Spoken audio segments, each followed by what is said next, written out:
It's one thing to say the album was not what I expected, but it's another thing to say we don't know who Chloe's target audience is. So In Pieces dropped a couple hours ago, and there's a lot of dialogue around it. There's a bunch of opinions about it, and I listened to it. My first listen was just about a couple hours ago.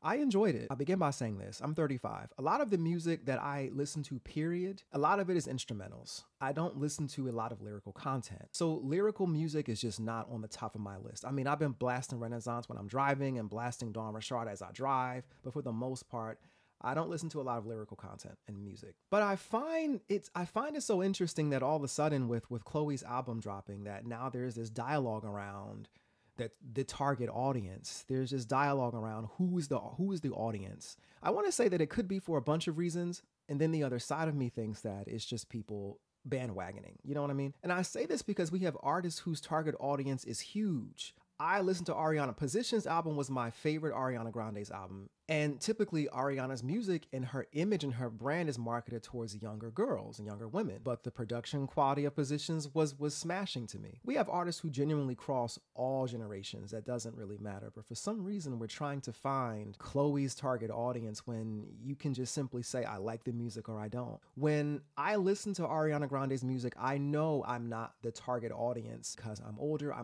have a different life, things of that nature. But if the album smashes, if the song hits, there are some tracks that genuinely have no age to it. Just like Magic, for instance, from Positions album.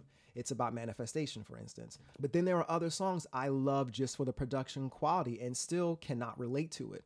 I don't know why we're trying to relate so hard.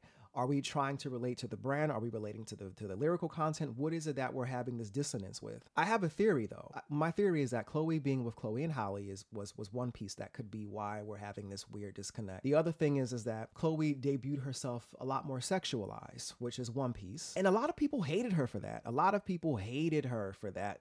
She's trying too hard. She's doing this, she's doing that. And I'm like, okay, I've seen worse, but let's continue. The imagery began to change closer to the album release.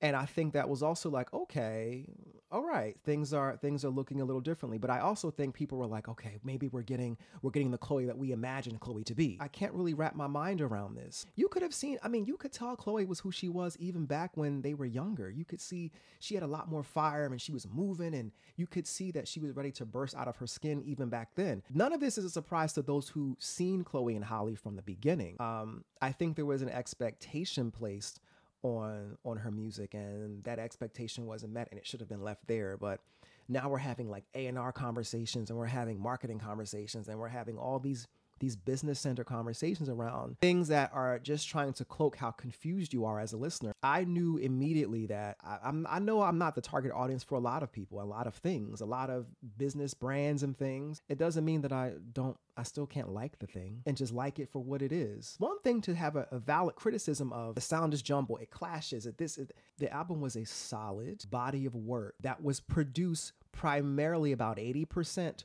produced by Chloe, by herself. Excellent.